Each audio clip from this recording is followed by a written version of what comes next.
I think it's really important for the community, and we often join with my group on different initiatives like that, and I think that was great for the children to see and be seen in the community that they were doing something great.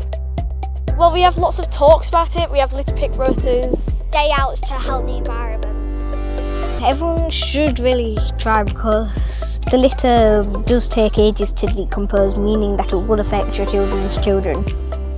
They learn that we collect all the bottle tops and then they're not going into the ocean or harming any wildlife, and then they can see it made into something. It could last us like ages because we can just get new ones when they break. It makes me feel happy because then we can have them for when we leave, then they'll probably still be here. It feels really nice to be able to clean up the planet and also be taking out a lesson to do it as well. Thanks, because if not I'd just go like in the ocean. We wouldn't have the plant pots or these tables.